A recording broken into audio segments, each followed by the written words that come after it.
Ele falou, vou governar sem viés ideológico e vou governar para todo mundo. Bolsonaro não está governando para todo mundo e está governando com viés ideológico. Um elemento aí que a gente está esquecendo na discussão, que se chama Olavo de Carvalho, que é o mestre intelectual por detrás desse governo.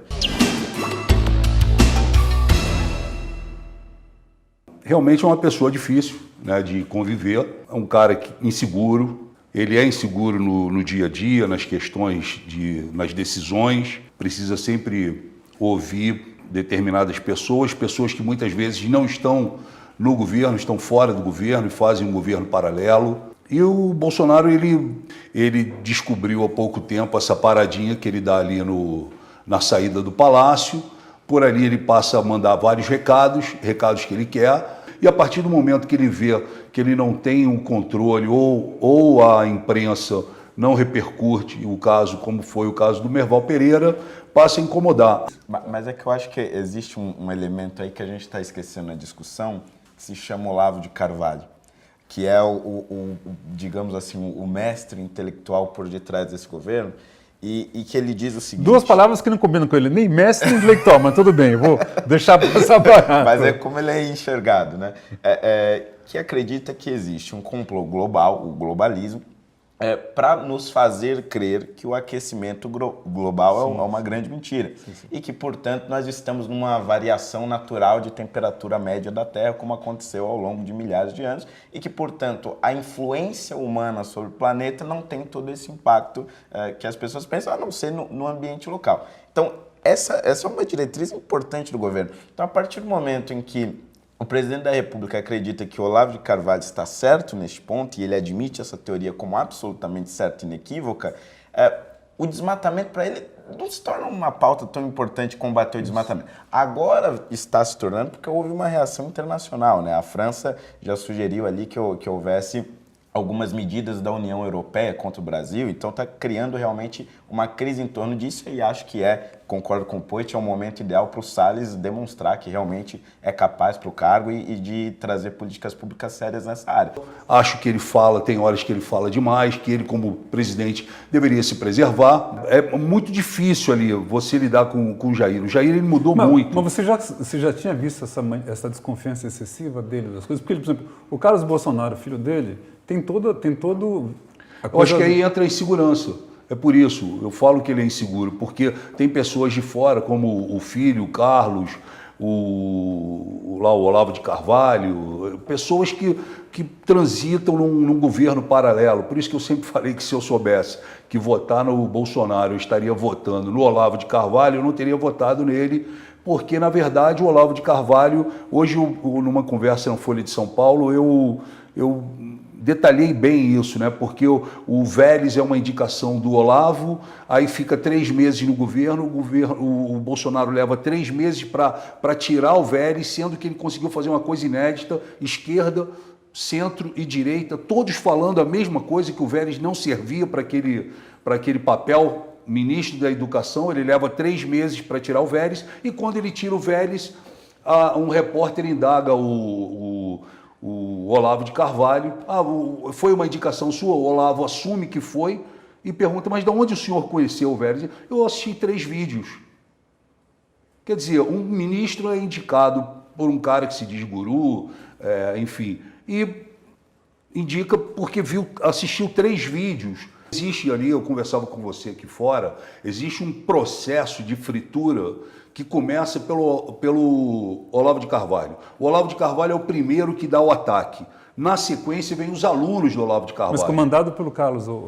Sim, eu acredito que por eles ali, né? Então, na sequência, vem os alunos. Depois que o Olavo já te deu a primeira, aí vem os alunos e acabam de arrancar a sua pele. Quando você está ali já exposto, aí entra o Bolsonaro com a demissão, ou o pedido de expulsão, ou qualquer outra coisa assim. Mas tudo é acertado.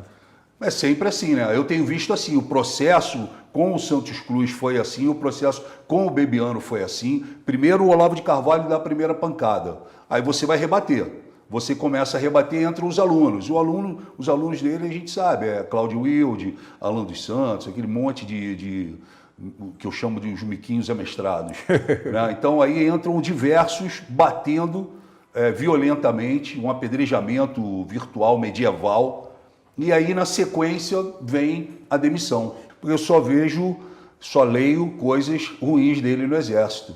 Tipo né? o quê? Inclusive, li ali um pedaço do livro que me mandaram, um trecho do livro, Do Macluf, né? onde diz exatamente que ele era uma pessoa, era um zero ali dentro do quartel, várias vezes tentou buscar uma autonomia, uma independência, inclusive querendo puxar o tapete de superiores, e por isso ele foi colocado de escanteio. Então, eu acredito na ingratidão, eu acho que tem um simbolismo muito grande na cabeça do Bolsonaro, porque eu acho que diversas vezes, óbvio que eu não estou aqui fazendo comparação, mas ele viu muitas fotos e viu muitos vídeos do Lula ser abraçado pelo povo, entendeu? Aquelas fotos com milhares de pessoas. Você acha que ele tinha uma inveja do Lula? Não sei se inveja, mas eu acho que a plasticidade de uma foto dessa ou de um vídeo desse é muito grande. Mostra o amor, a reverência, o respeito, mostra a conquista, né? Então, você ser carregado nos braços do povo é uma coisa diferente, né? E eu via que ele buscava aquilo bastante. E acho que um influencia o eles outro. veem inimigo e coisas em muitos lugares que nem existem. Ele joga muito para a bolha dele. LGBT... Ele joga muito para a bolha dele, para o público Ele se dele. incomoda mesmo com essa coisa de LGBT? Não, ele se incomoda. Ele se incomoda. Ele se incomoda a ponto dele ter vetado o comercial do Banco do Brasil. Mas é uma coisa que incomoda, não é uma coisa... Incomoda ele. Não é marketing para... Não é marketing. Incomoda ele. Agora, não é só hétero que abre conta em Banco do Brasil, né? São várias tribos. E foi pensando nisso, nessa modernidade, diversidade, que o Banco do Brasil, o marketing do Banco do Brasil, criou aquela peça, né, para chamar a atenção, né, mostrar que pode ser plural, que as pessoas podem andar juntas, enfim. Ele não gostou disso, não gostou do filme Bruna Surfistinha. Falou que vai colocar um filtro. Pô, você não ouve falar de filtro desde de 1960. Vai colocar um filtro para decidir ali o que deve ou não ser produzido, o que deve ou não o governo bancar. O que acontece? Ele fala e depois pensa? Como que funciona a cabeça dele? Ele fala e a gente tem visto que ele tem falado e depois pensado e depois se desculpado, né? Porque quantas vezes você já viu o Bolsonaro voltando atrás e tendo que falar que, realmente, eu pensei, a culpa foi minha, desculpa. O caso da Previdência dos militares é o maior exemplo, que ele fala que ele errou, ele assume que ele errou na Previdência dos militares e vira e fala, mas eu espero que o Congresso conserte, jogou para nossas costas. Né? Então ele joga muito para a plateia dele, ele fala muito para a plateia dele. Eu falei para ele, você prometeu que ia governar sem viés ideológico, isso aí você pode... Você falou olho no olho. Você pode procurar isso em qualquer ação que ele tenha feito aí. Ele falou, vou governar sem viés ideológico e vou governar para todo mundo. Bolsonaro não está governando para todo mundo e está governando com viés ideológico. Hoje eu vejo... boa parte do radicalismo bolsonariano, atacando, talvez de uma maneira mais viril do que eu vi a esquerda. Ele mesmo dá as entrevistas e fala, eu pedi um assessor, tributária, vamos pegar a tributária. Tributária ele já falou, chegou o texto para mim, eu pedi o assessor para ler. Porra, aí você pega o assessor que lê e entende algo errado ou não gosta daquilo e passa para ele da maneira que o cara quer, é a maneira que ele vai vender quando ele para ali para falar. Né? Então, assim, ele não estuda esse tipo de coisa.